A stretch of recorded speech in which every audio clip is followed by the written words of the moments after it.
انت اللي حاير شنو دير، واش دير سيونس مات ولا دير سيونس سكس بروميير اني باك، وفاش تاع دوزيام اني باك واش غادي تبقى سيونس مات ولا غادي تقلبها سيونس فيزيك.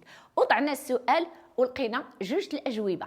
كاين مجموعه تقول لك دير سيونس مات، وكاين مجموعه تقول لك لا. حنا فاهمين هذا الشيء، ان كل واحد يتكلم من المنطق ديالو، من ليستواغ ديالو. انا اليوم غنتكلم لك على الواقع. اول سؤال، واش فريمون شعبه علوم رياضيه شعبه صعيبه؟ تو ديبون من المستوى ديال التلميذ. كاين اللي تجي سهله، كاين اللي تجي صعيبه، ولكن الواقع تيقول شعبه علوم رياضيه البروغرام في المات وفيزيك المستوى ديالو لا من الكم ولا من الكيف راه هو عالي. داكوغ، وتتلاحظوا معايا حتى لي كويفيسيون تيكونوا عالي.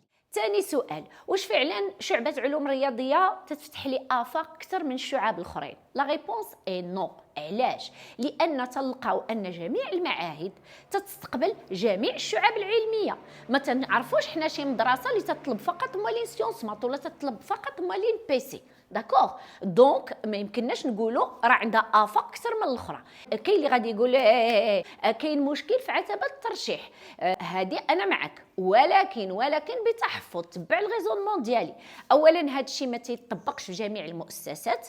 ثانيا الفرق ما بين لا موين اكزيجي لصحابين سيونس مات وصحابين سيونس فيزيك ولا الاس في تي، الفرق ماشي دائما كبير. السؤال اللي تنطرح هو الا كانت واحد المدرسه تتاكزيجي موالين سيونس مات 13 وموالين بيسي 16، واش اللي وصل لك ل 13 في سيونس مات ما يوصلكش 16 في سيونس فيزيك؟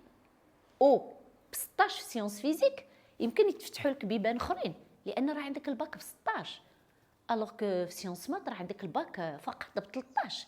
مثلا الناس اللي باغيين يكملوا قرايتهم خارج المغرب راه ما تنعترفوش بهذه القضيه ديال سيونس مات ولا بيسي، تنعترفوا بواحد المعدل في الباك. السؤال الثالث، واش انا قاد على سيونس مات ولا ما قادش؟ هذا السؤال انا ما يمكنليش نجاوب عليه، انت اللي غتجاوب عليه. ولكن غنعطيك واحد المؤشرات. المؤشر اللي تيعطيك لو فو فيغ ويقول لك راك قاد هي ان اولا انت تتخدم الماط والفيزيك وانت تتبتسم وانت فرحان، وانت الاستاذ فما تيعطيك اكزرسيس تقول يا ربي فوقاش نجي للدار باش نخرجو. صافي دير عندك واحد الشغف، عندك واحد لا باسيون بور لي ماتيماتيك و لا فيزيك. داكوغ. ثانيا، واش عندك اون برودكتيفيتي؟ واش تعرف شنو هي لا برودكتيفيتي؟ لا برودكتيفيتي هو لو رابور ما بين شنو خسرتي وشنو ربحتي، ما بين الكونتيتي دو طرافاي اللي تتخدم وما بين النقطه اللي تتجيب. واش كاين شي توازن؟ واش كاين شي برودكتيفيتي ولا ما كاين والو؟ ايوا هادو هما المؤشرات بجوج اللي يجعلوك تقول واش انا قاد على سيونس مات ولا ما قادش عليه. داكوغ مي زامي، نتمنى ان جيت كلير. تنعطيكم وجهه نظري، ما تنحتم حتى على شي واحد يدير هادي ولا هادي. اللي بغيتكم هي تشوف راسك في المرايه وتجاوب على الاسئله وتنطلق من الواقع وتاخذ الخيار ديك البر الامان. شو دابا العربيه البر الامان؟